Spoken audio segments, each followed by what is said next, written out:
오늘은 설교 제목이 뭐라고 되어 있죠?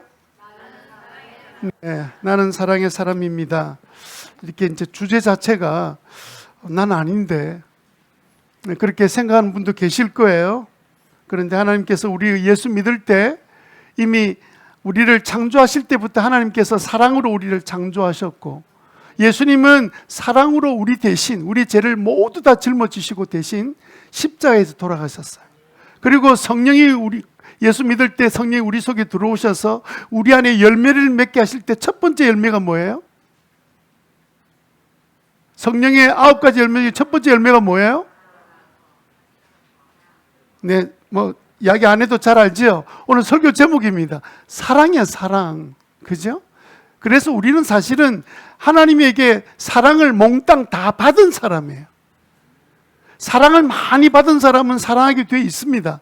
그래서 내가 나는 아직 사랑의 사람이라고 말하기는 뭔가 좀 어색하고 좀 부족하게 느끼는 분이 계신다면, 오늘 말씀이 본인에게는 아주 필요한 말씀이 될 테고, 여전히 우리가 완전한 사랑을 행하는 것이 아니기 때문에 내가 사랑이 좀 필요한 사람이구나, 그럼에도 불구하고 하나님이 나를 사랑의 사람으로 불러주셨구나 하는 사실을 기억하고, 우리는 사랑의 사람입니다, 나는 사랑의 사람입니다, 이렇게 함께 외치면서 오늘 말씀을 함께 들었으면 감사하겠습니다.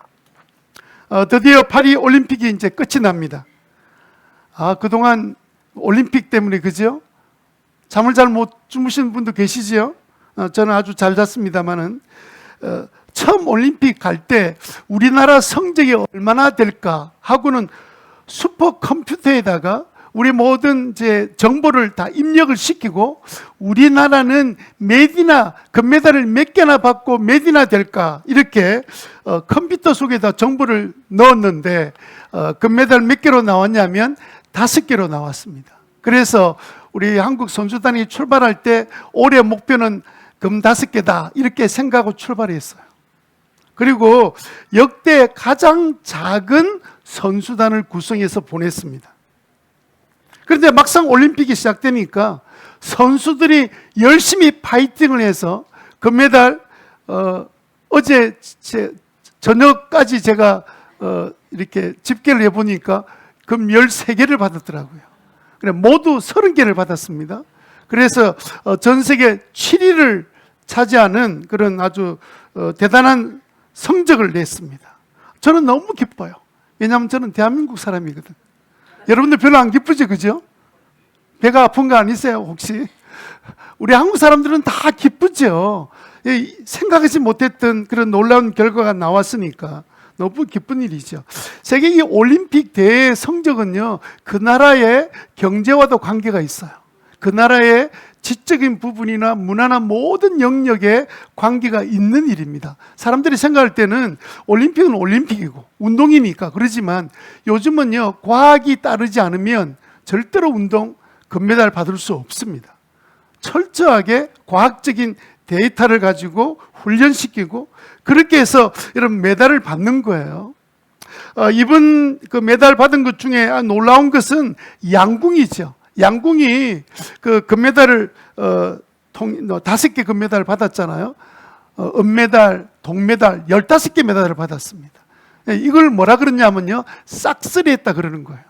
메달을 받지 않았던 종목이 없을 정도로 모든 종목에, 양궁 안에 있는 모든 종목에 상을 다 받았습니다.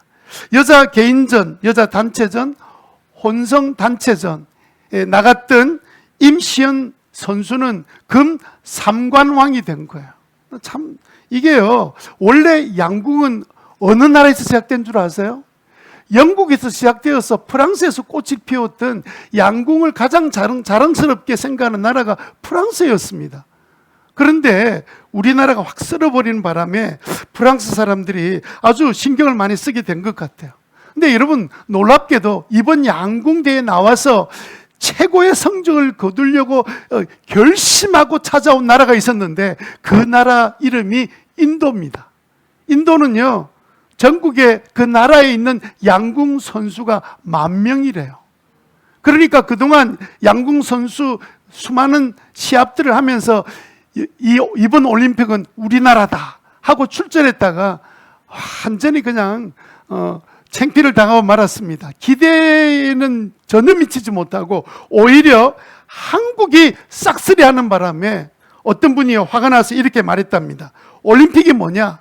파리올림픽이 뭐냐? 딴 건 아니고 한국 양궁 선수들에게 메달을 주려고 만든 올림픽이다. 이렇게 화가 났는가 봐요.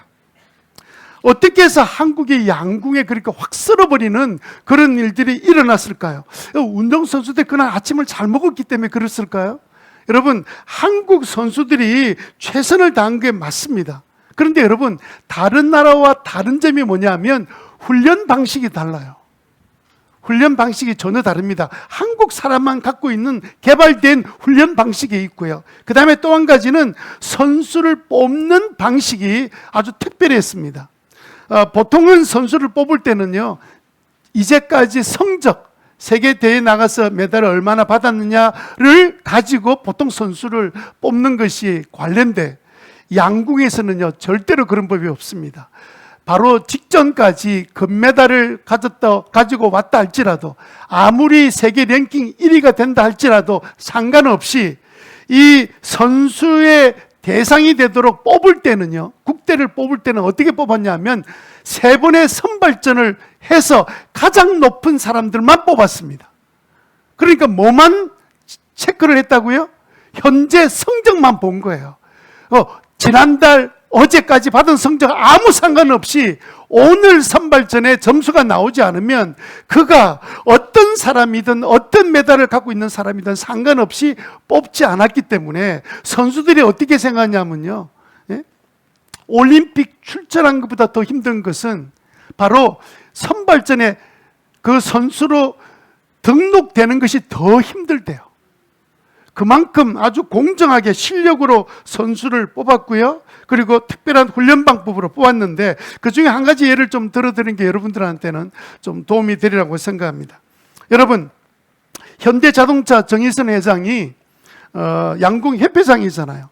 이 선수들이 체계적인 훈련을 잘 받을 수 있는 모든 지원을 해줬습니다. 무슨 기계가 필요하면 기계를 제작해서 만들기도 했는데, 그 중에 대표적인 기계가 뭐냐면 슈팅 로봇이라고, 슈팅 로봇을 기계를 만들어줬습니다. 아무리 바람 불든 아무 상관없이 이 로봇을 통해서 활을 쏘면 정확하게 10점에 다 꽂히는 거예요. 예외 없이 그런 기계를 만들었습니다. 그리고는 그 기계를 놓고 이 양궁 선수를 계속 시합을 시킨 거예요. 아니, 10점 만점 받는 로봇하고 그 다음에 선수를 세워놓고 계속 시합을 시키는데, 이런 방법으로 훈련시키는 나라가 없어요. 그러니까 거짓 만점에 가까울 정도의 성적을 낼 수 있도록 훈련시키는데 필요한 모든 도구들을 다 만들어주고 제공해 주었습니다. 그러니까 한국 사람이 개발했던, 그동안 양궁에서 개발했던 모든 특별한 훈련들, 그 다음에 선수를 선출하는 방법들, 우리 집안 식구니까, 감독이 자기 제자니까, 이런 거 아무 상관이 없이 나머지 모든 대표팀들은요 여러 가지 문제들이 많아요. 배드민턴 요즘 문제 시끄럽잖아요. 그 이유가 다른 게 있는 게 아니라 선발 과정에서 정확하지 않는데, 배드민턴이 아니라 양궁처럼 이렇게 선출하면 가장 좋은 성적을 거둘 수밖에 없다라는 거예요.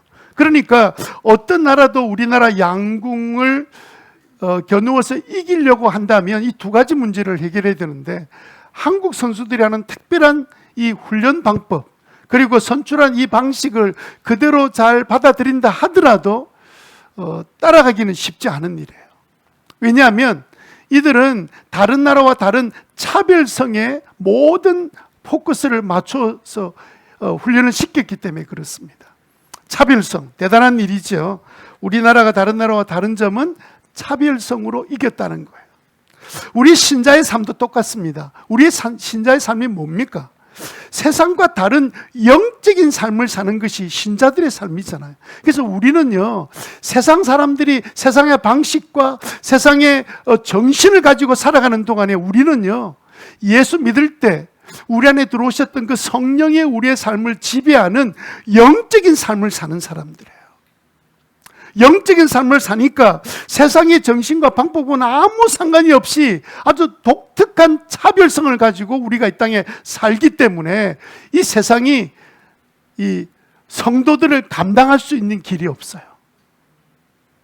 영성의 삶이 뭐냐? 우리 안에 들어오신 그 성령의 영이 우리의 삶을 지배하고 이끌어 나갈 때 그 인도하심을 따라 살아가는 삶을 한마디로 말하면 영성의 삶이라고요. 그러니까 여러분, 우리 영성의 삶의 그 내용들을 요즘 계속해서 공부하고 있습니다. 성령이 우리 가운데 강하게 역사하려면 우리 안에 죄 문제, 이 문제 가지고 있으면 안 되니까 죄를 우리가 안 지을 수는 없다 하더라도 죄를 짓고 나면 즉시로 뭐 해야 된다고 배웠죠?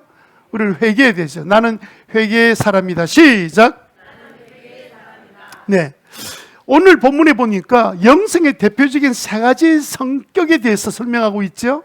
세 가지가 뭐였습니까? 믿음, 소망, 사랑. 이 세 가지는 항상 있을 텐데 그 중에 어떤 건 뭐라고요? 사랑이라고 말했죠. 그래도 우리는 지난 시간에 뭐에 대해서 공부했습니까? 나는 믿음의 사람이다. 나는 믿음의 사람이다. 시작.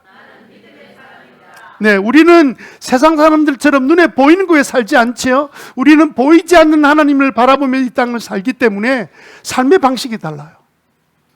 똑같지 않습니다. 다릅니다.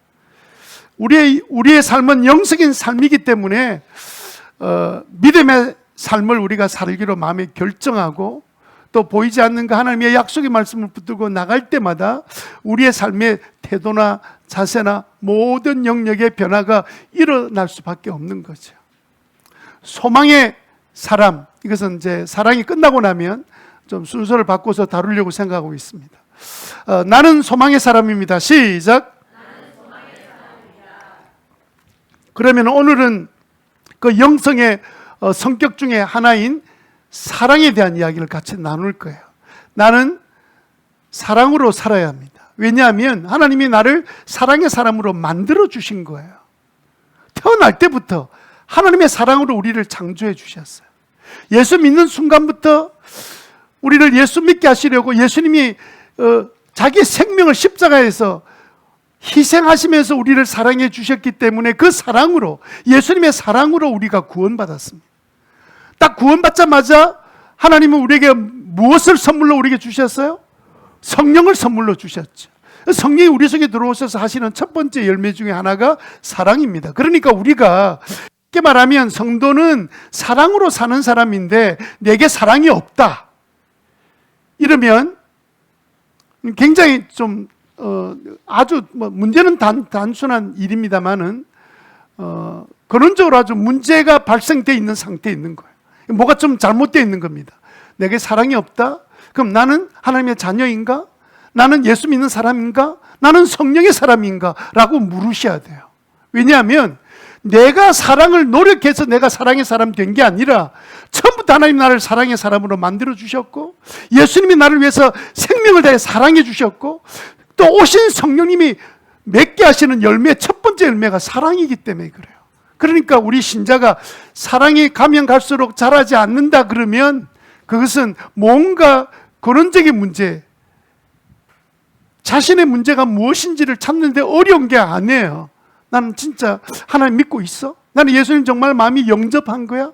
내가 정말 성령 받아서 성령에 따라 살고 있어? 라고 우리 자신에게 물어야 됩니다. 물론 하나님이 사랑으로 만들어 주셨고 예수님 믿는 것도 분명한데 성령의 열매가 없는 경우도 있습니다. 왜 그런 줄 아세요? 오늘 우리가 이 설교를 통해서 함께 살펴보는 것은 뭐 때문에 그러냐면요, 사랑이 등장하지 않는 우리의 삶의 원인이 있기 때문에 그래요. 그래서 오늘 우리 말씀을 통해서 깨닫게 되어야 될 가장 중요한 것은 뭐냐면 우리는 세상 사람이 가지고 있지 않는 영성을 갖고 있는 사람입니다.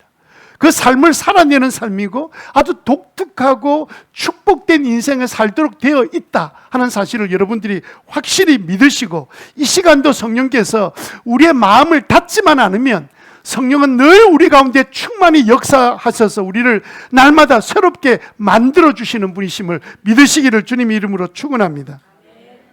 그래서 예수님이 뭐라 말씀하셨어요? 너희들은 세상과 다르다. 차별성을 말씀하셨죠. 너희는 세상의 소금과 빛이다. 이렇게 말씀하셨어요. 세상 사람들을 향해서 너희들도 소금이 되고 빛이 될 수 있다 말씀하지 않으셨습니다. 오직 예수 믿는 하나님의 자녀만이 소금과 빛이 될 수 있습니다. 물론 이 성경의 순서대로 보면 빛과 소금이 아닙니다. 순서대로 보니까 소금과 빛으로 설명하고 있습니다. 나는 이 세상에 소금과 빛으로 살도록 부름받았다는 사실을 믿게 되시기를 바랍니다. 이건 내가 만드는 거 아니에요. 그래서 부담 갖지 마세요. 나는 지금 소금같이 살지도 못하고 빛처럼 살지 못하는데, 여러분, 근원적인 주님과의 관계가 회복되고 나면 이 문제는 저절로 해결되는 문제지 내가 도덕적으로 노력해서 이루어지는 일이 아니라 그 말이에요. 어떤 분은요, 자꾸 율법적으로 뭘 해라, 뭘 하면 어떻게 된다 이렇게 이야기하는데 그런 일이 생기지 않아요. 제일 안타까운 것은 뭐냐면 우리가 분명히 영생의 삶을 살도록 하나님이 만드셨고 예수님이 대신 죽으셨고 성령님이 우리에게 마음속에 오셨음에도 불구하고 전혀 영성의 삶이 보이지 않는 성도들이 있다는 사실입니다. 마땅히 오늘 말씀처럼 사랑으로 살아야 되는데 사랑으로 살지 못하는 거예요. 오히려 반대되는 개념인 미움과 불평과 원망으로 가득 차는 삶을 살면서도 이놈의 세상이 그래서 그래, 누구 때문에 그래, 이렇게 살고 있는 사람이 의외로 많이 있는데 여러분, 그거 착각입니다. 사랑은요, 내 안에서 나오게 돼 있는 거예요. 내 안에서 사랑이 나오지 않고 미움과 불평이 나오고 있다면 빨리 내가 어떤 삶을 살고 있는지를 확인해 보라고 성경이 우리에게 가르쳐주고 있는 거거든요. 그래서 여러분들이 내 뜻대로 되지 않는다고, 내 생각대로 되지 않는다고 그렇게 살다 보면 분노나 불평으로 가득 차게 되지만 성령의 뜻대로 살려고 마음만 먹고 성령의 도우심만 구하기만 해도 우리 안에 없었던 사랑이 생기기 시작하고요, 도무지 용납이 안 된 사람이 용납되는 역사가 일어나도록 주님이 우리를 그렇게 불러주셨어요. 우리는 어떤 사람으로 불러주셨다고요? 사랑의 사람으로. 옆 사람과 같이 인사할까요? 당신은 사랑의 사람입니다. 시작.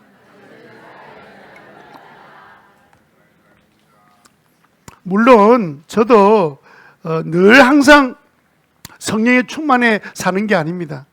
제가 평소에는 사람 좀 괜찮아 보이잖아요.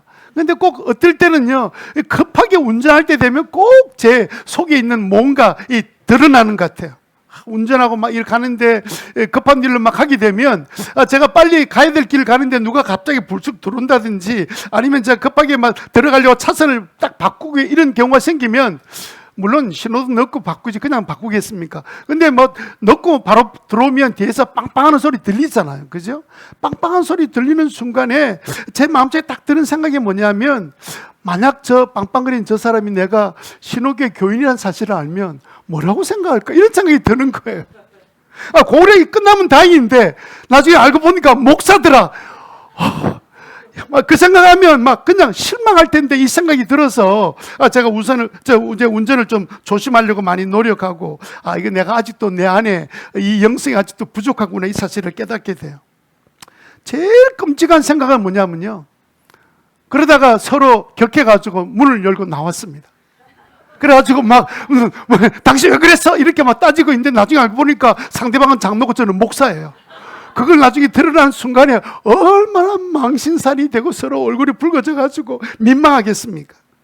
여러분, 우리는요, 어디를 가더라도 신자란 사실을, 우리는 성령의 사람이고 믿음, 소망, 사랑의 사람이라는 사실을 우리가 잊어버리면 안 돼요. 우리가 그 사실을 기억하고 살아야 됩니다.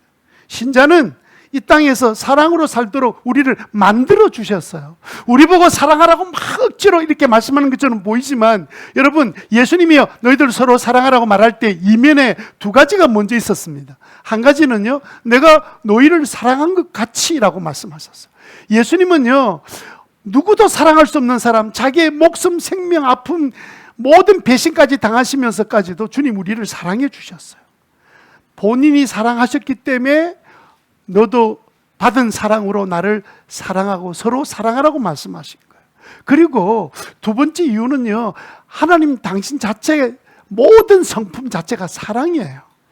그래서 우리 보고 사랑하라고 말씀하시는 거예요. 여러분, 우리 자녀들을 가르칠 때 부모들이 자꾸 이제 어떤 부분에 이렇게 해라 저렇게 해라 잔소리 하잖아요. 왜 잔소리 합니까? 네?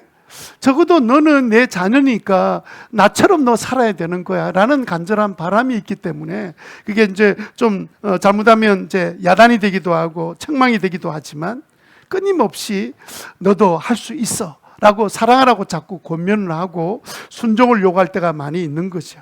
여러분, 신자가 사랑이 없다, 저 사람은 신자인데 사랑이 없는 것 같아, 이런 말 듣는 것이 가장 아픈 말이에요. 신자는 저 사람 신자인데 왜 가난해? 이거는 괜찮아요. 그 다음날 부자가 될 수도 있고 하나님께서 그 가난함을 통해서 훈련시키시고 또 예상하지 못했던 일들을 이뤄 가시는 하나님이고 우리를 내버려 두신 분이 아니기 때문에 최상의 길로 인도해 주실 거예요. 그래서 여러분, 그게 그 문제는 하나 문제 되지 않습니다. 그런데 어떻게 예수 믿는 사람이 사랑이 하나도 없어? 저 사람 예수 믿는 사람이야? 이거는요 정말 부끄러운 말입니다. 다른 말로 말하면 저 사람 예수 믿는 사람 아니야, 이 뜻이에요. 이런 이야기를 듣지 않는 삶을 살게 되시기를 바랍니다. 그러면 우리는 어떻게 하면 이 험한 세상에서 사랑의 사람으로 살 수 있겠습니까? 어떤 분은 이미 포기하고 사는 분도 계실지도 모르겠습니다. 나는 안 돼. 성질이 더러워서 나는 안 돼. 여러분, 하나님의 자녀고 내가 예수 믿는 사람 같으면 되게 돼 있습니다. 나도 사랑할 수 있다. 시작! 예, 오직했으면 성령이 선물로 첫 번째로 사랑의 선물을 우리에게 주시겠어요. 할 수 없는 일을 시킨 것이 아니라 할 수 있도록 우리를 불러주셨어요. 뭐만 하지 않으면 돼요? 나는 할 수 없어, 이 생각만 안 하시면 돼요. 예? 나는 사랑할 수 있다. 그래서 이웃을 네 몸처럼 사랑해라 이런 말씀하셨잖아. 사랑할 수 있다는 거예요. 오늘 우리가 읽었던 이 본문을 통해서 그럼 우리는 어떻게 하면 사랑할 수 있는 사람이 될까? 우리가 사랑하는 사람이 되지 않으면 우리는 어떤 삶을 살 수밖에 없는지, 사랑의 삶을 살면 우리는 어떤 기쁨과 영광을 누리게 되는지를 같이 살펴보도록 하겠습니다. 자, 첫 번째로 우리가 사랑으로 살지 못하면 우리는 어떻게 될까요? 첫 번째, 아무것도 아닙니다.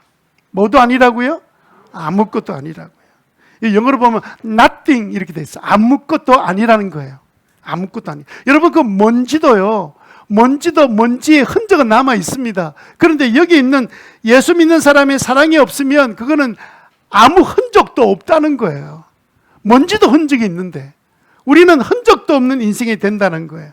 여러분, 사랑이 없으면 뭐 없는 거지 뭐, 이렇게 생각하기 쉽지만 그거는 세상 사람들의 대답이고, 예수 믿는 우리들은요 사랑할 수밖에 없는 모든 것들을 다 우리에게 주셨기 때문에 우리는 사랑할 수 있다는 이 생각보다는 사랑하지 못하는 근원적인 이유는 뭐냐면 나는 저 인간 싫어 라고 사랑을 먼저 드러내기 전에 이미 다른 것들을 우리 마음에 품고 있기 때문에 그런 거예요.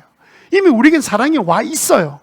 그런데 자꾸 나라는 이 생각 때문에 우리가 사랑을 실천하지 못하고 사랑을 경험하지 못하고 사는 거지. 그래서 여러분, 오늘 우리가 알아야 될 분명한 건 뭐냐면 우리는 사랑이 없으면 예수 믿는 사람은, 예수를 믿어야 될 사람은 괜찮습니다. 사랑이 없는 게 당연한 일이에요. 예수 믿는 순간에 주님께서 우리를 성령을 선물로 주시기 때문에 사랑이 생기는 건 당연한 일이니까, 혹시 여러분들 가운데 나 예수님 영접한 자신이 없으면 예수 영접에 나와서 복음을 듣고 예수님을 정확하게 영접하는 은혜가 있게 되기를 바랍니다. 그래서 우리가 신자가 사랑이 없으면 이건 아무것도 아니에요.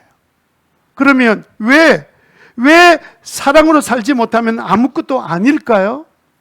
첫 번째 이유가 뭐냐면요, 하나님이 우리를 만드실 때 사랑으로 만드셨기 때문에 그래요.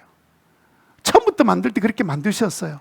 여러분, 하나님의 본성은, 우리 서신서에 보면 하나님의, 요한일서 같은 경우에는 하나님은 뭐라 그랬어요? 본질을 사랑이라 그랬죠.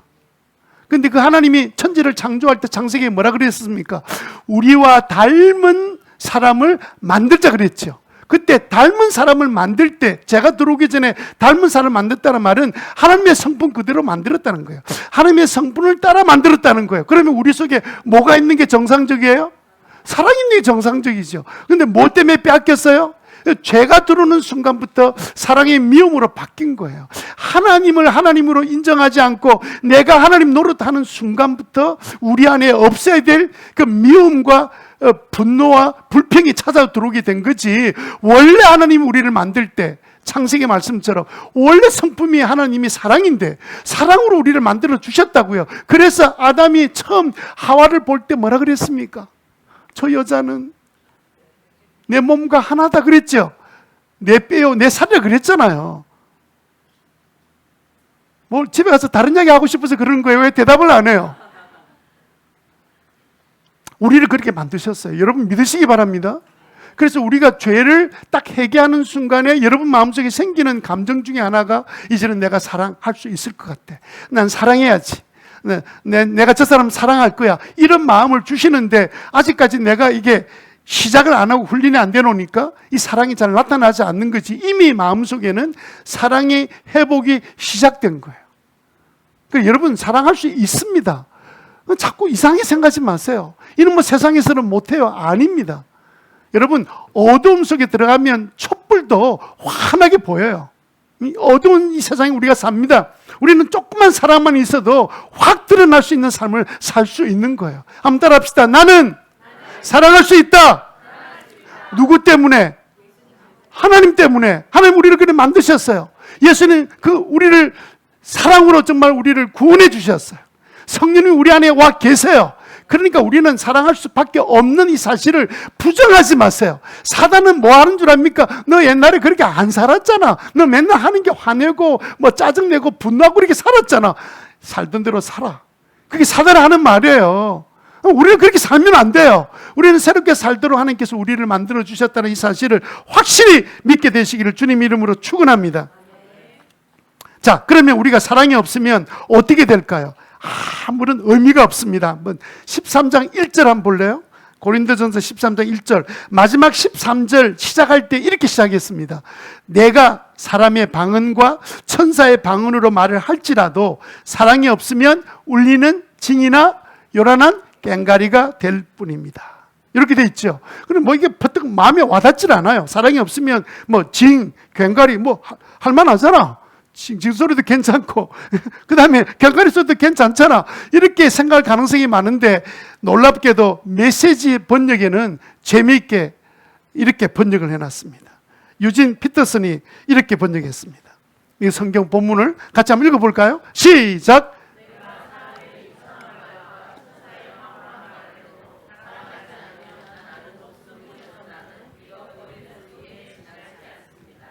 얼마나 멋있게 번역했냐면 사랑이 없으면 녹슨 문에서 나는 삐걱거리는 소리와 같다. 여러분 그 녹슬은 문 가지고 열면 삐걱하는 소리 들으면 소리 굉장히 듣기 좋죠. 그냥 너무 거슬리잖아요. 막 그냥 상상만 해도 막 그냥 예? 사랑이 없이 내는 나의 모든 말은 그럴듯하게 말한다 할지라도 어떻게 전달이 되냐면 삐걱거리는 소리로 들린다는 거예요. 내만 모르고 있는 거예요. 내만. 예? 아무리 유창한 말과 아무리 최고의 황홀한 말을 천사의 말을 한다고 할지라도 사랑이 없는 순간에 그 다음부터는 삐걱거리는 문소리에 불과하다.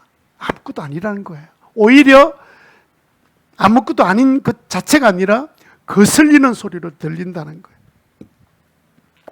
2절에 보면 우리 세 번역에 이렇게 되어 있죠. 내가 예언하는 능력을 가지고 있을지라도 또 내가 모든 비밀과 모든 지식을 가지고 있을지라도 더 중요한 뒤에 산을 옮길 만한 믿음을 가지고 있을지라도 사랑이 없으면 아무것도 아니면 I am nothing이라면 나는 아무것도 아니라는 거예요. 이 구절을요 유진 피터슨이 어떻게 메시지 성경에 번역했냐면 이렇게 번역했습니다. 한번 읽어보겠습니다. 시작! 내가 하나님의 말씀을 힘차게 전하고 그분의 모든 비밀을 드러내고 또 모든 것을 대낮처럼 환히 밝혀도 또 내가 산에서 뛰어 올라라 명하면 산이 그대로 뛰어 오를 만큼의 믿음을 지니고 있어도 사랑하지 않으면 나는 아무것도 아닙니다. 산 보고 솟아라! 이러면 산이 솟을 정도로 그 기적의 은사를 갖고 있고 믿음의 놀라운 능력을 갖고 있다 할지라도 그 사람 속에 사랑이 없으면 그거 무슨 모든 역사를 이룬다 할지라도 그거는 자기한테 아무런 유익이 없는 nothing, 아무것도 아니라는 거야. 먼지보도 못하다는 거야. 하나님께서 모든 그 가운데 우리가 생각하면 상상하지 못할 엄청난 역사, 수많은 사람이 예수 믿을 것처럼 보이는 그런 기적을 행한다 할지라도 사랑에 빠져버리면 아무것도 아니라는 거예요. 3절 볼까요? 3절, 내가 내 모든 소유를 나누어 줄지라도, 내가 자랑 삼아 내 몸을 넘겨줄지라도, 내 몸을 넘겨줍니다. 그죠? 그러나 내게 사랑이 없으면 내게는 아무런 이로움이 없습니다. 이걸 메시지 성경에 이렇게 번역했습니다. 같이 한번 읽어보겠습니다. 시작. 재산을 사람들에게 나누어 주고 순교자처럼 불사라질 각오를 하더라도 사랑이 없으면 아무 소용이 없습니다. 사랑이 없으면 아무것도 아니라는 거예요. 이게요, 우리가 원래 사랑이 없는데 이 말을 하면 우리는 절망해요. 내 안에 그런 사랑이 없는데, 사랑할 능력도 없는데, 사랑을 받아본 적도 없는데, 사랑이 없으면 너희들은 nothing, 아무것도 아니야. 이러면 우리는 얼마나 절망이 돼요. 그런데 하나님이 우리에게 사랑을 할 수밖에 없도록 모든 것 다 제공해 놓으시고, 너 사랑하지 않으면 너는 아무것도 아니야. 이렇게 말씀하고 계신다는 거예요. 제가 교회 와서 들었던 많은 말 중에 한 가지가 뭔 줄 아세요? 서로 사랑해라, 헌신해라, 이런 말을 하면 누군가는 이렇게 들려오는가 봐요. 그럼 나는 누가 나를 사랑해줘요? 누가 나한테 봉사해줘요? 누가 나를 도와줍니까? 누가 나를 사랑해줍니까? 내가 남을 사랑해주면 남은 누가 나를 사랑해주고 나를 챙겨줘요? 꼭 그렇게 단어를 쓰지는 않았다 하더라도 딱 뉘앙스가 그런 거예요. 내가 시간 다 주님 앞에 바치고 내 몸을 주님께 바치면 나를 위해서 누가 해줘요? 누가 해줄까요? 하나님이 하시겠지, 그죠? 하나님이 우리 보고 하라 해놓고는 하나님이 우리를 그냥 아주 난처하게 만들어 놓으실 분이 아니잖아요. 여러분, 우리가 가만히 한번 이렇게 냉정하게 생각해 보면 내 존재 자체가 생각 외로 복음과 아무 상관이 없는 것들을 붙들고 나는 예수 믿는 거로 생각하는 경우들이 많아요. 뭘 오해를 하고 있는 것 같아. 여러분, 왜 상 공부를 해야 됩니까? 삶 공부를 하면 오해된 부분들을 하나하나 걷어내는 작업하는 게 삶 공부의 가장 중요한 목적이에요. 잘못 알고 있는 거예요. 교회를 오래 다녀서 나는 성경 공부 필요 없다. 제일 걱정스러운 사람이에요. 왜냐하면 어디서 들은 내용을 가지고 자기 지식으로 알고 있을까요?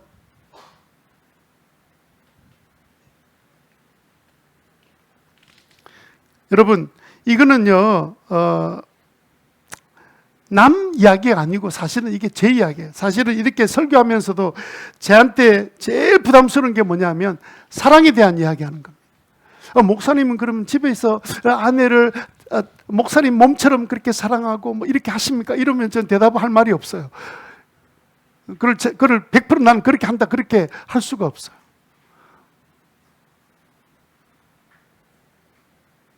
그럼에도 불구하고 한 가지 아는 것은 뭐냐면 내 힘으로 사랑하는 것이 아니라 하나님의 사랑을 느끼면 느낄수록 나는 사랑하는 것이 전혀 힘들지 않고 기쁘구나 하는 사실을 경험하는 거예요.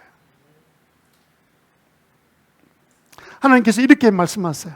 오늘 꼭 이 설교가 똑같습니다.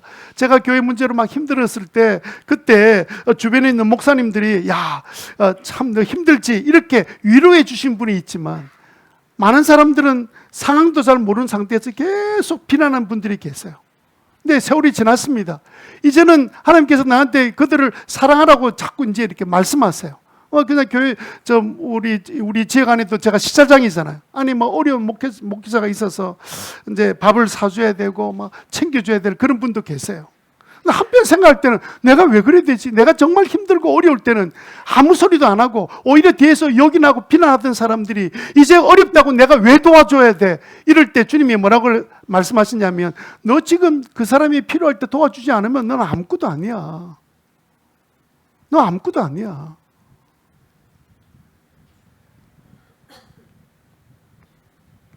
하나님께서 우리 보고 너 사랑을 키워서 사랑하는 사람 되라고 말씀하지 않습니다. 이미 받은 사랑으로 사랑을 시작하라고 우리가 말씀하고 계세요. 그래서 하나님 우리에게 말씀하시는 거예요. 너희가 사랑이 없으면 무슨 온갖 기적과 역사를 다 이루고 뭐 교회를 세우고 난리를 피워도 사랑이 없는 그 사람은 아무것도 없고 나는 아무런 관심도 없다. 그렇게 말씀하시는 거예요. 얼마 전에 교통사고를 방송하는 한문철 TV라고 있습니다. 여러분 한문철 TV 아시죠? 운전하는 사람은 한 번씩 이제 그분 방송을 보게 될 텐데, 한 번은 이 방송 프로그램은 교통사고가 났을 때 어떻게 하라고 조언해 주는 방송이에요. 근데 이 한문철 TV에서 한 사건을 소개를 했는데요. 어떤 남성 운전자가 운전해 가다가 옆차를 약간 스쳐갔습니다. 약간 스쳐갔어요. 진짜 이렇게 보면 잘 안 보여. 가까이 보면 이거 기스가 났어. 기스가 나 이제 차가 나간 거예요. 그래서 사고 났습니다.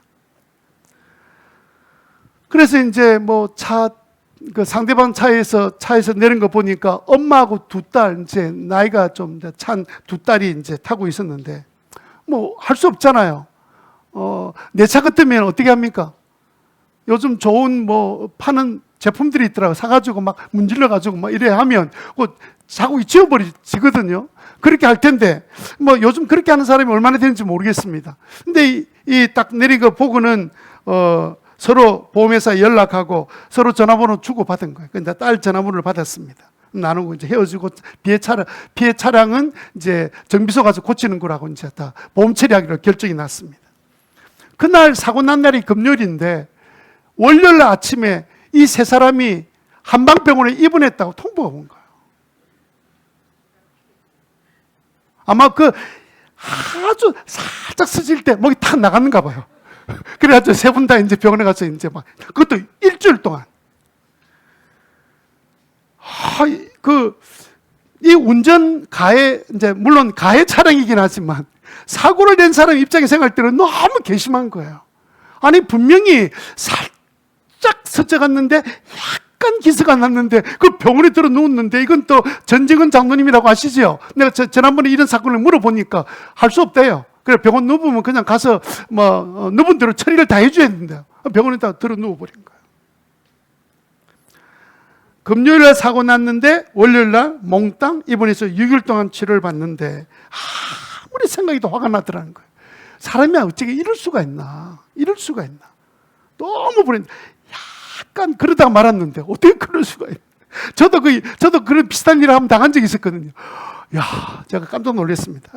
어쨌든 보험 처리를 하고 막 이제 이렇게 하는데, 너무 화가 나니까 사건을 다시 한번 추적을 해봤는가 봐요. 쭉 생각해 보니까 그날 어디에서 어디로 가다가 어떻게 부딪혔는지 생각을 딱 해보니까, 그때 차에서 나왔던 딸이라는 그 여자가 입었던 옷이 생각이 나는 거예요.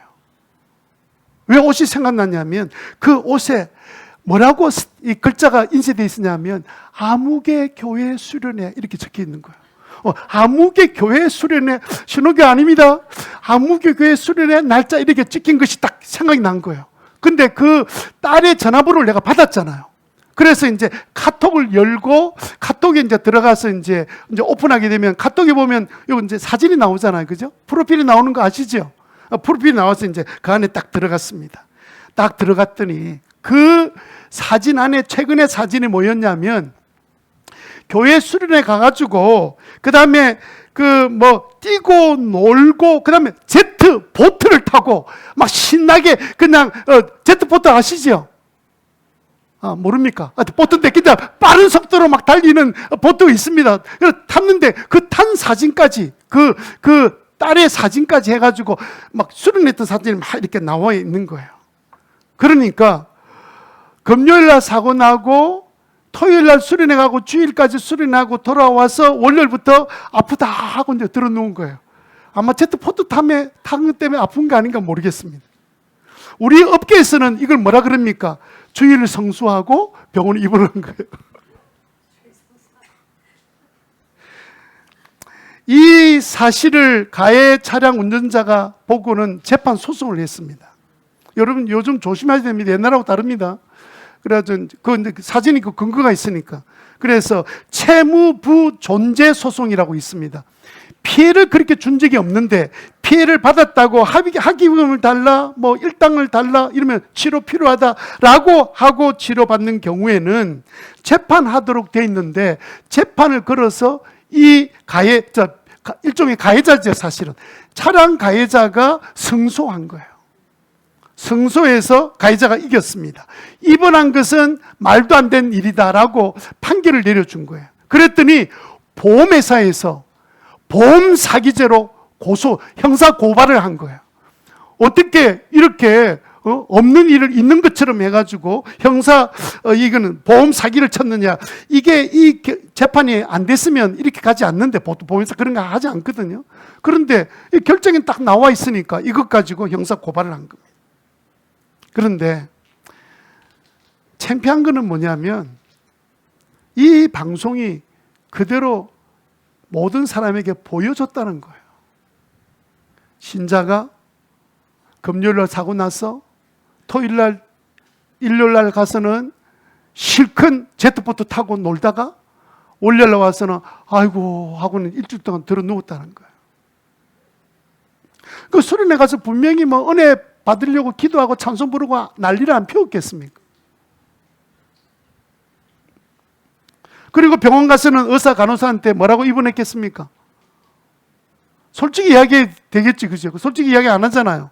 제트보트를 탔는데 허리가 아프고 막 너무 피곤하게 놀아가지고 좀 치료가 필요합니다. 이렇게 안 했을 거 아니에요. 아프다고 했을 거란 말이에요.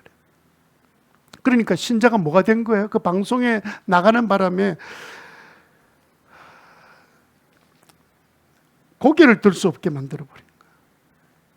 이 제일 큰 문제는 그 사람이 언젠가 예수를 믿어야 될 사람인데 그 신자를 통해서 얼마나 실망감을 갖고 그리고 자기가 알고 있는 가족들이나 친구들한테 또 재판하는 과정 속에 또 재판에서 승소한 모든 이야기를 얼마나 노래 부르고 다니겠습니까?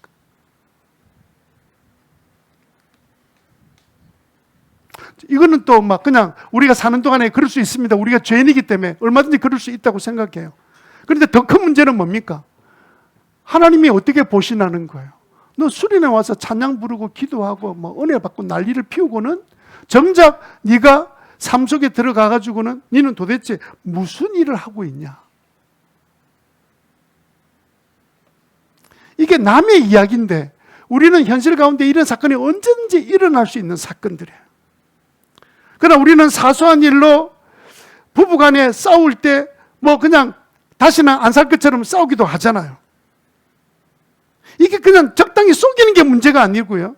저는 이 근원적인 문제가 뭐의 문제냐면요, 영성의 문제예요. 자기는 지금 영성의 삶을 산다는 사실을 알았다면 이렇게 가지 않았을 거예요. 영성의 삶이 뭡니까? 성령이 우리 삶에 역사할 수 있도록 죄가 났을 때는 회개하고 믿음, 소망, 사랑의 삶을 사는 것이 영성의 삶이잖아요. 이 사실을 물론 그분들이 뒤늦게 회개하고 뭐 정신을 차리지 않았을까 이렇게 생각이 들어요. 근데 마치 아브라함처럼 망신 다 당하고 정신 차리고 돌아서기도 하겠죠. 저는 그들에게 뭐 비난할 일 마음에 하나도 없습니다. 나도 그럴 존재이기 때문에 그렇습니다. 그런데 여러분 가만히 생각해 보면 그날 접촉사고 났을 때 그날이 기회였습니다. 접촉사고 난다 아주 미세하게 꺾였습니다. 그럴 때 얼마든지 내가 하나님의 자녀라는 그 영광을 보여줄 수 있는 기회가 온 것 아닙니까? 괜찮아요. 요즘 뭐 좋은 제품들 많이 있기 때문에 그거 사가지고 사일 한번 문지르면 표도 안 나요. 걱정하지 말고 가세요. 이렇게 교회 티셔츠 입고 그랬을 때 다른 건 몰라도 그 사람이 교회 티셔츠를 딱 보는 순간에 말은 안 해도 교인들이 진짜 다르다 야. 내가 만난 교인하고는 전혀 다르네. 진짜 사람이 이렇게 좋은 사람, 요즘 세상에 조금만 걸리면 내가 이렇게 당해도 나는 막 그냥 보험, 그 다음에 뭐 내가 무슨 일을 다 나도 들어누워가지고 뭐 합의금 타고 막 이런 난리를 피울 텐데 뭐 어떻게 야 예수 믿는 사람 다르구나 이렇게 해서 nothing이 아니고 스페셜한 그 존재가 될 만한 기회가 왔음에도 불구하고 그 기회를 잃어버린 거예요. 여러분, 우리 존재 자체가 어느 날 교회 가서 기도 세게 하면 사랑이 생기고 밖에 나가면 사랑이 빠져나가고 무슨 풍선처럼 바람이 불었다가 빠졌다 하는 게 아니잖아요. 바로 그때가, 하나님이 바로 그때가 나의 영생의 삶을 살 수 있는 기회를 주신 건데, 그 기회를 전혀 생각하지 못한 채 그냥 이 일을 통해서 내가 얻을 이익이 뭘까만 생각하고 살았다면 사랑이 어떻게 존재하고 어떻게 사랑이 나타날 수 있냔 말이에요. 그래서 저는 이 문제가 단순히 돈의 문제나 거짓의 문제가 아니고 영생의 문제라고 본 거예요. 영생의 문제다. 믿음의 문제고 소망의 문제고 사랑의 문제다. 우리가 사랑이 없으면 어떻게 될까요? 그냥 nothing으로 끝나는 게 아니고요. 세상 사람에게 밝혀가지고 소금이 맛을 잃어버리면 버려져서 밟혀서 완전히 그냥 망신, 하나님 앞에 모든 망신 다 돌리게 만드는 그런 일로 인생이 끝날 수 있습니다. 이게 남의 일이 아니에요. 제 일이에요. 우리들의 일이 될 수 있어요. 우리가 예수 믿는 사람 한 사람이 우리의 삶의 현장 속에서 내가 어떻게 내 이익을 먼저 챙기고 살아가느냐, 아니면 하나님께서 다 채워주실 걸 믿고 내가 사랑의 표현을 하고 사느냐에 따라서 나는 스페셜이 될 수도 있고 나는 nothing이 될 수도 있는 거예요.